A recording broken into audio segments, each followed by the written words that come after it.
Hey, good looking. You want to see what we have cooking today in my kitchen? Well, go ahead, grab a hold of that vine, swing on in my kitchen, and let's get cooking. Good looking. Today, I'm going to sit there and show you just how easy it is to make a copycat version of our Arby's French dip sandwiches. So, let's swing on in my kitchen and let's get cooking. Good looking. Oy vey, that was so soy vey. That's right, I did my roast beef soy vey style.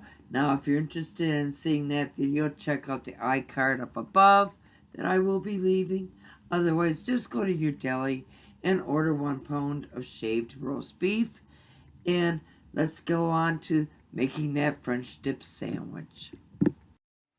Remember all that nice juice that was in the food saver bag and we drained it into our saucepan? Well, we're just gonna sit there and add some more French onion soup mix, the dry package type, to this, and we're gonna take it over to the stove, heat it all up, and there's our dipping sauce. So I went up in my cupboard and I grabbed some of my French onion soup mix. Now I'm going to sit there and grab a teaspoon, and we're going to sit there and put about a good hefty teaspoon or so in the sauce here, and we're going to take it over to the stove and just heat it up. But I also want you to sit there and give it a taste test to see if you might have to add a little bit more of the French onion soup seasoning mix or pepper. So there's our French onion soup mix. Mix it all in and take it over to the stove and warm it up. Now, this is a little tip that I want to share with you guys. If you lay your French fries down first and then put your bun on top of your fries, they won't be soggy. So remember that when you're sitting there making a little fake out takeout meal for your family, remember that little tip and trick. Serve it all up on top of your fries.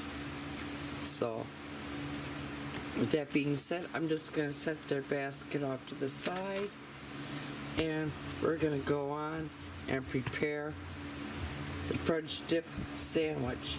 Now, go ahead and grab some provolone cheese, and we're going to sit there, and I like putting it on both sides of my meat. So I kind of layer it right in the center because we're going to zap these in the micro, or you could sit there and put it on a panini press, and the cheese will melt evenly with all the roast beef here. So grab some of the roast beef,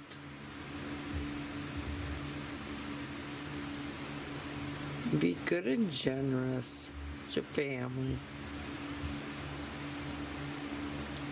Okay, now I'm going to sit there and heat that all up, and that's going to be one sandwich down. I still have the jus to sit there and put into a little sauce container, so we'll be right back with that as well. And there you go. That's how easy it was to do yourself a copycat version of Arby's French dip sandwiches. Now, if you liked what you saw here today, please give me a big old thumbs up. If you're a new subscriber to my channel, hey, welcome. And if you're not yet a subscriber to my channel, go ahead, go up, tap that subscribe button, tap that little bell, that way you'll always be notified every time I put out a new video. And happy cooking, but better yet, happy eatings, and y'all come back now. Here